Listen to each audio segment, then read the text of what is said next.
Bismillahirrahmanirrahim. Assalamualaikum warahmatullahi wabarakatuh. Kami dari kelompok 9 akan membahas tentang konsep CAM,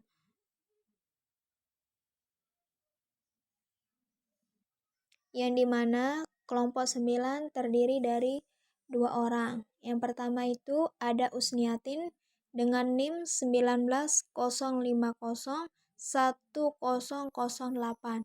Kemudian yang kedua ada Deliana Sri Septiani dengan NIM 19,050,1178. Yang menjadi materi pertama di sini ada Usniatin. Kepada Usniatin persilahkan.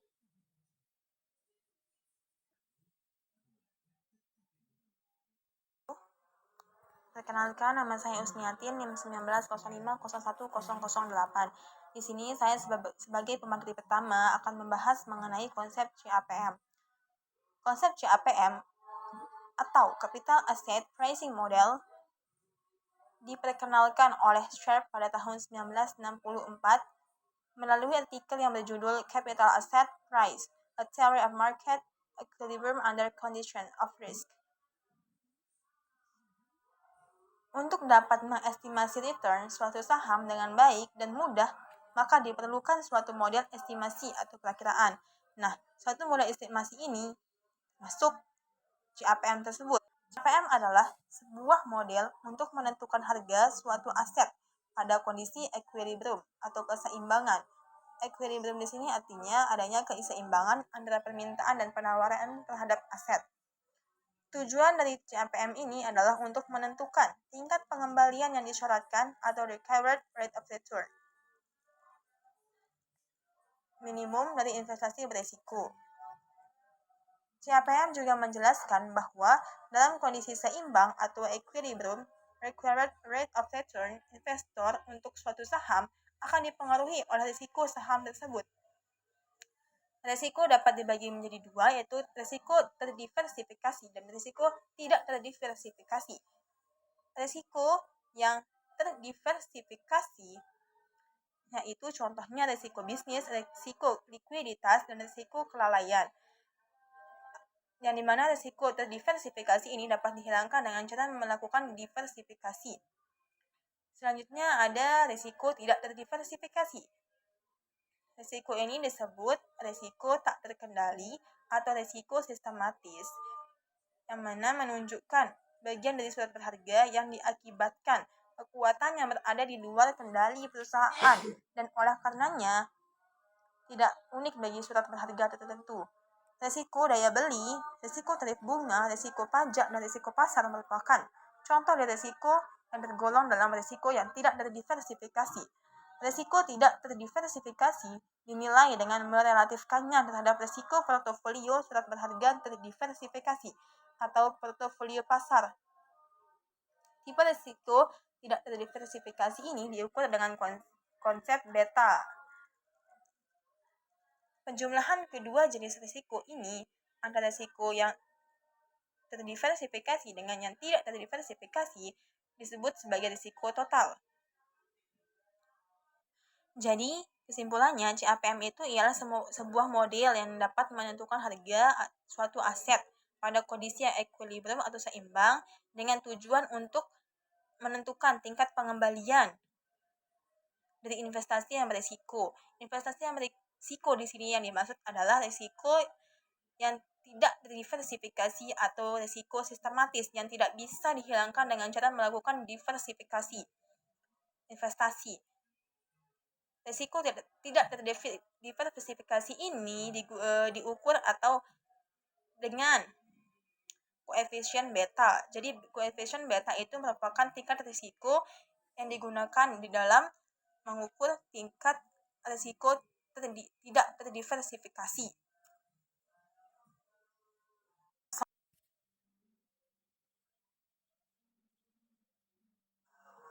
Selanjutnya ke materi kedua, yaitu terkait asumsi atau dugaan yang mendasari standar Capital Asset Pricing Model atau CAPM tersebut. Capital Asset Pricing Model atau CAPM merupakan model yang pertama kali dirumuskan sebelum berbagai asumsi yang mendasarinya. Berikut ini merupakan asumsi-asumsi yang akan dipergunakan di dalam model CAPM. Yang pertama adalah tidak ada biaya transaksi. Itu dugaan yang pertama. Dengan demikian, pemodal bisa membeli atau menjual sekuritas tanpa menanggung biaya transaksi atau alias gratis. Yang kedua ialah investasi sepenuhnya bisa dipecah-pecah, fully divisible. Artinya, pemodal bisa melakukan investasi sekecil apapun pada setiap jenis sekuritas. Itu asumsi atau dugaan yang kedua. Jadi, pemodal itu berhak untuk melakukan investasi di setiap jenis investasi atau jenis sekuritas dengan modal sekecil apapun. Yang ketiga ialah tidak ada pajak penghasilan bagi para pemodal. Dengan demikian, pemodal akan merasa indifferent antara memperoleh dividen ataupun capital gains. Yang keempat ialah para pemodal tidak bisa mempengaruhi harga saham dengan tindakan membeli atau menjual saham. Asumsi ini sesuai dengan asumsi persaingan sempurna dalam teori ekonomi. Meskipun tidak ada pemodal individual yang mempengaruhi harga, tindakan pemodal secara keseluruhan akan mempengaruhi harga. Jadi yang dilihat di dalam investasi ini atau model ini adalah tindakan pemodal secara keseluruhan, bukan secara individual. Lanjut yang kelima adalah para pemodal akan bertindak semata-mata atas pertimbangan expected value dan deviasi standar tingkat keuntungan portofolio. Dengan kata lain, dalam mengambil keputusan portofolio, mereka menggunakan kerangka acuan.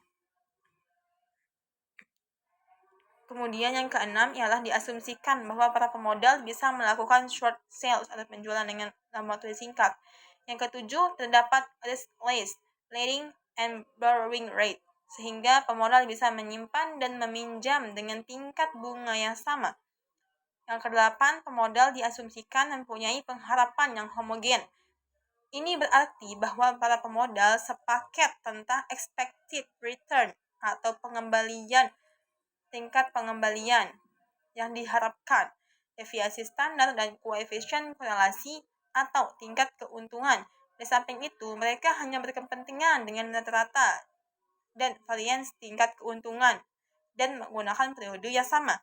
Jadi, pemodal di sini mempunyai pengharapan, diasumsikan itu mempunyai pengharapan yang sama atau homogen, tidak ada bedanya, termasuk dalam tingkat pengembalian, deviasi standar maupun tingkat keuntungan. Dan yang terakhir adalah semua aktiva atau aset dapat diperjualbelikan. Asumsi-asumsi yang telah saya sebutkan tadi cenderung dianggap kurang realistis di dunia nyata. Meskipun demikian, harap disadari bahwa pengujian akhir dari suatu model bukanlah pada realistisnya yang digunakan, namun terletak pada bagaimana kemampuan model itu menjelaskan realitas. Sekian dari saya. Wassalamualaikum warahmatullahi wabarakatuh. Baik, terima kasih untuk Saudari Usniatin. Kita lanjut ke pemateri kedua kepada Saudari Deliana, dipersilahkan.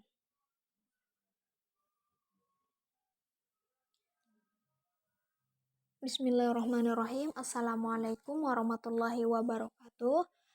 Nama Deliana Sri Septiani, NIM 1905011178. Di sini saya akan melanjutkan pemateri pertama. C. Garis pasar sekuritas.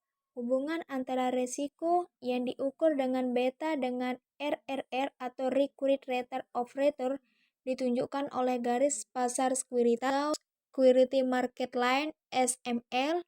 Dalam hal ini, jika beta suatu saham dapat diukur dengan tepat, maka dalam keadaan equilibrium, RRR juga dapat diperkirakan. Penaksirannya didasarkan pada hasil investasi bebas risiko ditambah dengan premi risiko pasar dikalikan dengan beta. Rumus SML sebagai berikut. Keterangannya itu kalau RJ itu berarti kembalian yang diharapkan atau dari surat berharga. Kemudian kalau RP-nya itu surat berharga bebas resiko. Kemudian RM itu kembalian yang diharapkan dari portofolio pasar. Kemudian yang B itu beta, suatu indeks tak terdiversifikasi, resiko sistematis. D. Garis pasar modal. Untuk menghitung seberapa besar korelasi antara resiko dan imbal balik pada kondisi pasar equilibrium untuk seluruh portofolio yang efisien, sudah dijelaskan dengan menggunakan garis pasar modal. Akan tetapi, untuk menghitung kasus portofolio yang tidak efisien atau seluruh aktivitas yang individual, bukan dengan menggunakan garis pasar sekuritas.